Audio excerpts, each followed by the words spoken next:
Welcome to Take Radio. I'm Frank, KG5HJ, and today I'm going to be doing an update video to my CPAP battery backup system, along with answering some questions y'all had along the way. Also, to pay penance to losing all that video on the OBX trip, I'm going to be doing this the grid down style, so play that awesome intro video!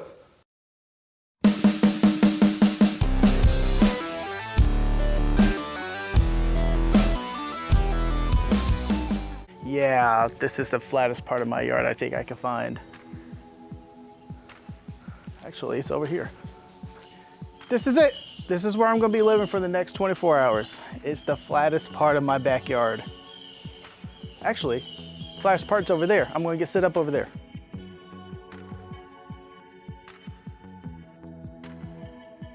Victory! Man, I still have a lot of sand in here. And I thought I swept this thing out after the OBX trip. Well, this is gonna be home. I got a couple things to do with the battery before we get in here, so let's jump to that. Back at the build bunch here with General Pappington Bear right there, and we're gonna answer a question I've gotten a couple of times. How much power, or approximate power, does the CPAP machine draw when he has the humidifier on? Past couple of nights, allergies have been bad, and I've actually turned it on, and I thought I should put this on film, see what happens. While we wait for this to run for a bit here, I have the settings on a pressure 11 and humidifier level 4. Just gonna let it run for a while, see what happens. It's been about 2 hours Tank General Pappington has been using my CPAP machine with the humidifier on. During this time, it has used 2.6 amp hours. When you divide that in half, you get about 1.3 amp hours.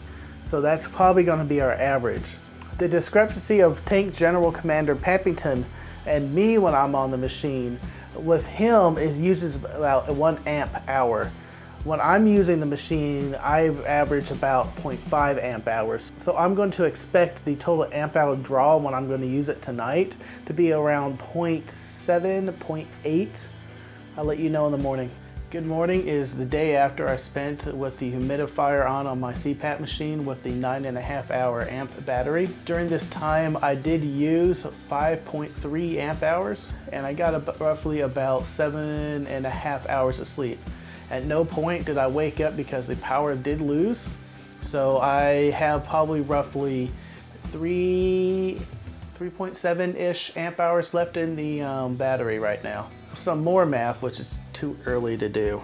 On average, I was using a 0.7 amps per hour, and that was at humidity level 4. So it's not that bad running the humidifiers. Didn't get up to 1 amp hour, and I was able to sleep through the night with this 9 amp hour battery. So it works. I'm gonna go take a shower. Well, when the grid's down, the only thing left to do is to start grilling. Just splitting some wood for the coal fire to get that infusion of the smoke flavor. So when your grid's down, you go through your fridge and you cook your raw meats first. Well, I kind of prepared this because I knew I was doing this, but you want to cook your raw meats first.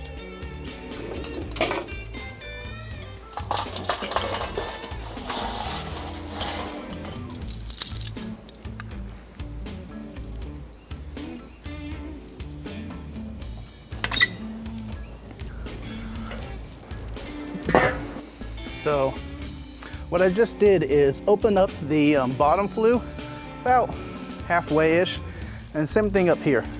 I'm gonna try to create a smoke chamber inside here, even though I'm probably still gonna be cooking about 300 to 400 degrees, because I'm grilling, of course.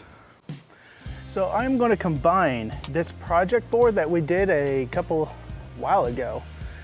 This is a PowerPole hub, but also has a USB port. I'm going to use this to plug in my phone with this USB cord to this battery. But I need an extension cord. Let me build an extension cord, see if I mastered making power poles.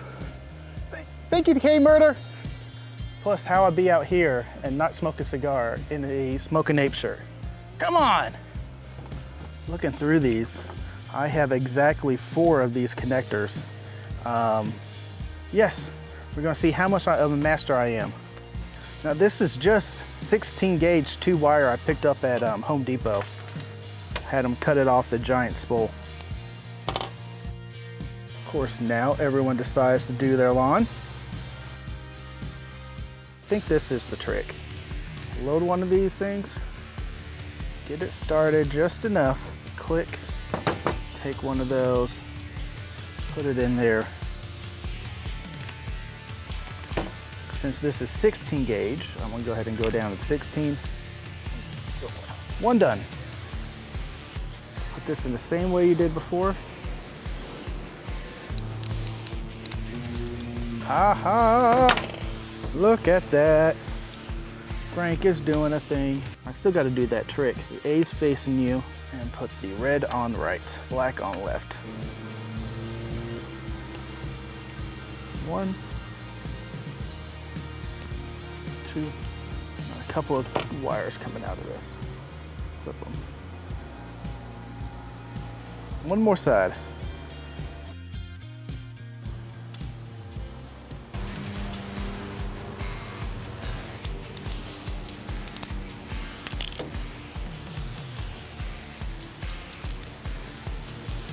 Ah!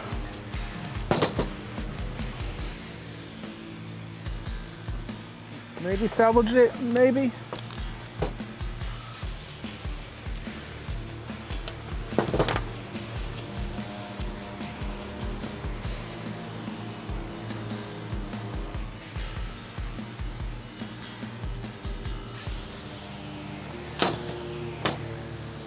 There we go. I think that worked.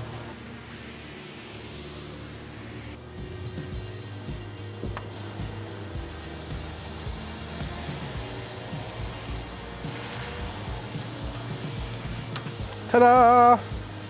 Well, I had to come inside to get out of the sun. This is powered on and plugged in. I'm running at a 13.6 volts coming out of the battery. And we'll plug this in. Charging. Sweet. Oh, off the grid cooking does not get any better than this. Yeah, boy. Yes. I'm just watching Josh's live stream on my hotspot, and it started raining. I had to make a mad dash into the tent, and it's raining harder now. Oh no!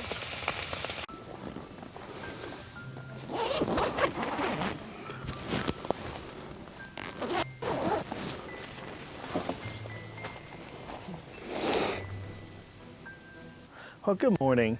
Last night was eventful with a bunch of thunderstorms and rain coming down. I did stay dry, yes. Last night I did draw about 5 amp hours from the battery, and I slept about, I'm gonna say 8.5-ish hours, so that sounds about right. This morning, since it's overcast, I don't think I'm going to get a lot of power out of the solar cell here. Right now it's only producing 0.2 amps. There's not much I can do about that, but the battery already still should have another 3.5-ish amp hours. So I'll say I could probably go almost another full night, which is the intended purpose of this if I can't charge the battery up all the way. Go backpacking, I think I do need a smaller solar cell. This will work great for deploying from the car and field day and other things. I'm still going to keep it, but I think I want a smaller, lighter weight one to take in backpacking. I still really like this wire after I put zip ties on it. That was the only thing I tweaked out of the box when it came to me. It's less tangly now, so I highly recommend doing that. Other than that, I think it was success, so I'm going to start breaking down and flipping the power back on. Yes, more power! Okay, this test wasn't a complete success. I had to turn on the power so I could cook breakfast. I'm hungry, sorry. Jason does have my outdoor cooking stove, but that's why we run these tests, to understand what we don't have, where we can improve. So that's one tidbit I'm taking away, but I'm still going to leave it at Jason so he can bring it to field day so I don't have to put it in my car. So there's that. Other than that, tankers out there, go forth and conquer.